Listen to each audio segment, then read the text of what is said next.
Hi friends, welcome back to కేఎంఈ dream works. ఈరోజు మన movie review ఏంటంటే యువ హీరో కిరణ్ అబ్బవరం, శ్రీ గౌరీ ప్రియ ప్రధాన పాత్రలో నటించిన చెన్నై లవ్ స్టోరీ. ఇక ఈ మూవీ ఎలా ఉందంటే ఒక్క ముక్కలో చెప్పాలంటే యూత్కి కనెక్ట్ అయ్యే emotional and feel good love story.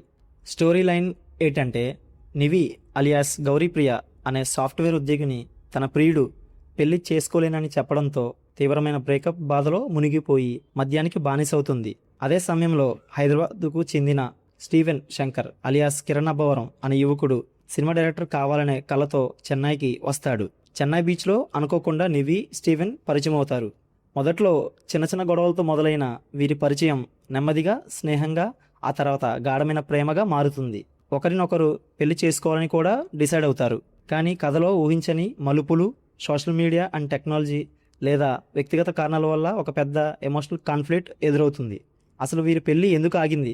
Steven అనుకున్నట్లు డైరెక్టర్ అయ్యాడా? వీరి ప్రేమ కథకు చివరి ఏ మలుపు తిరిగింది అనేదే మిగతా సినిమా.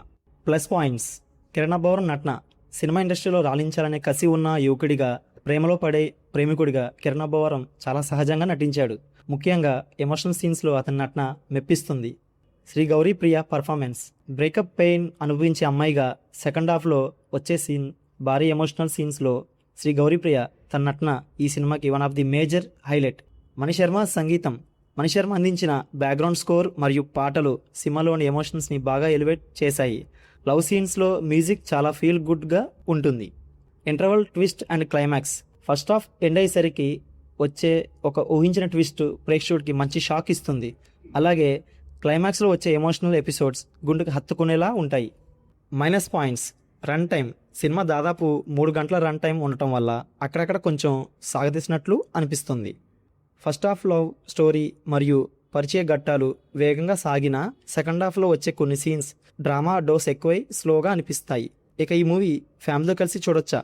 సినిమాలో ఎలాంటి అడల్ట్ సన్నివేశాలు లేవు.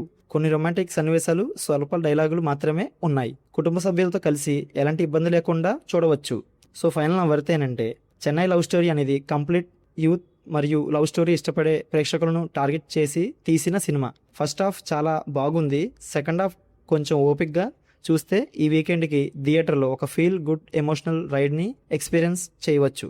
నా రేటింగ్ వచ్చి 3/5. ఈ సినిమా మీరు చూస్తుంటే మీకు ఎలా అనిపించిందో కింద కామెంట్లో చెప్పండి. వీడియో నచ్చితే లైక్ చేసి, షేర్ చేసి మరిన్ని అప్డేట్స్ కోసం మన ఛానల్ కేఎంబీ డ్రీమ్ వర్క్స్ ఛానల్ని సబ్స్క్రైబ్ చేసుకోండి. Thank you for watching. Bye guys.